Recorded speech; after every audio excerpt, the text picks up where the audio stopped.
안녕하십니까.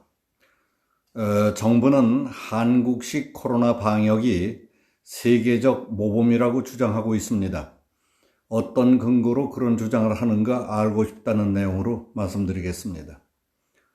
정부는 4월 1일부터 지역과 국적에 관계없이 모든 입국자에 대한 2주일 동안의 의무적 격리를 확대 시행하기로 했습니다.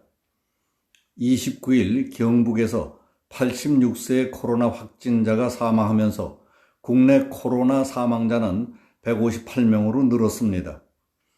정세균 국무총리는 코로나 바이러스 중앙재난안전대책회의에서 해외 유입 환자가 계속 증가하면서 지역사회의 부담도 커지고 있다며 4월 1일부터 모든 입국자에 대한 의무 격리를 확대하겠다고 밝혔습니다. 그는 정부가 유럽과 미국발 입국자에 대한 검역을 강화했지만 가파른 확산세에 대해 추가 대응이 필요하다. 관광 목적 등의 입국은 사실상 차단하기 위해 의무적 격리를 확대 적용하겠다고 말했습니다.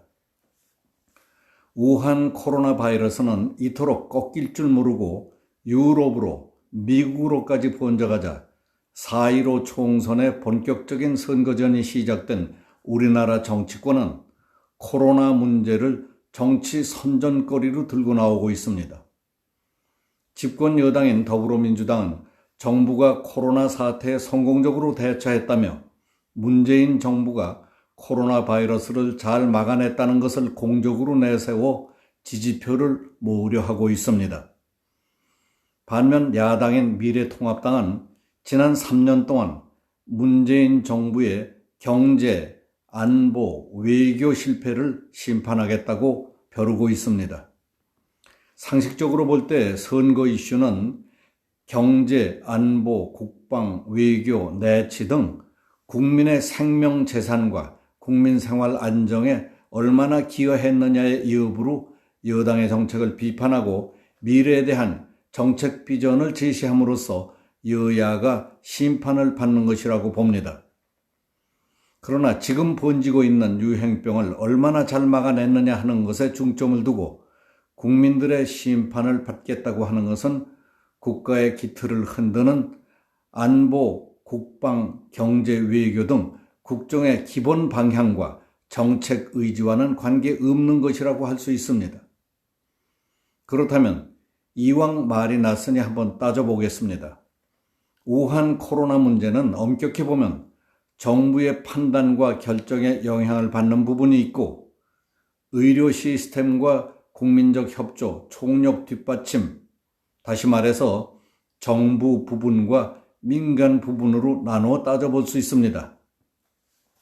우한 폐렴 초기 단계에서 의사협회와 의료 전문가들이 감염 원인 중국발 입국을 철저히 막아야 한다고 대통령에게 7차례나 보고했음에도 불구하고 귓전으로도 듣지 않고 문을 활짝 열어놓았던 건 누구의 책임입니까? 청와대, 국민청원에도 76만 명이 동참했습니다. 감염 원천을 차단해야 한다는 것은 감염병 방역의 기초 중의 기초고 국민 요구마저 외면했던 정부 여당은 무슨 낯으로 코로나 사태에 성공적으로 대처했다고 하는지 놀라울 뿐입니다. 우리 정부는 중국 눈치를 보느라고 계속 중국의 문을 열어놓고 있었습니다. 중국 주변 국가들 가운데 중국발 입국을 막지 않은 나라는 우리 외에는 없었습니다. 그러다가 중국이 한국으로의 여행을 거꾸로 금지시켜버렸으니 이게 도대체 무슨 꼴입니까? 이래 놓고도 코로나 사태에 성공적으로 대처했다고 할 수 있습니까?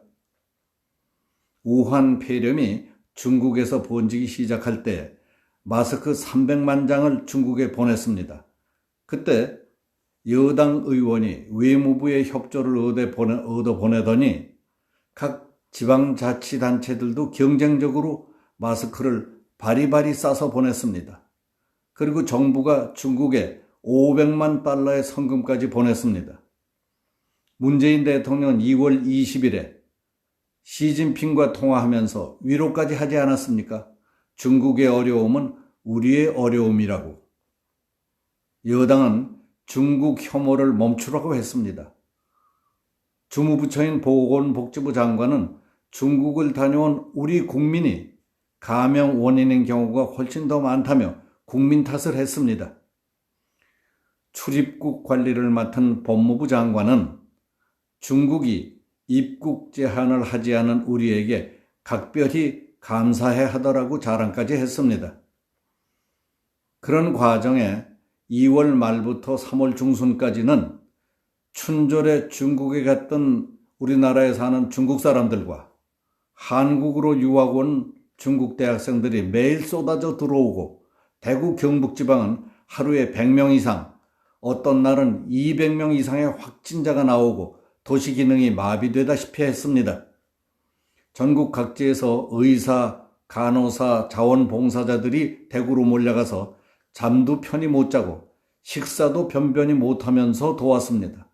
그리고 숙박시설을 내주는 사람, 가게 월세를 자진해서 낮춰주는 사람, 자신보다 더 급한 환자에게 병상을 양보해주는 사람, 몇만 원에서 수백억 원에 이르기까지 성금을 기탁하는 대기업, 또 기업인, 연예인, 스포츠맨, 일반인 할 것 없이 성금과 물품을 보내면 서로 위로 격려하는 분위기를 조성했습니다.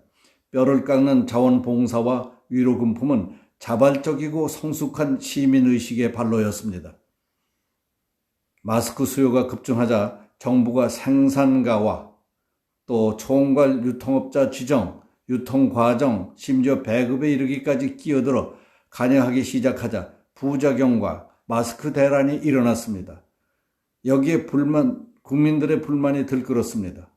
그리고 한국인을 입국 금지시키거나 입국을 제한하는 국가가 지난 21일 현재 174개국이나 됐습니다.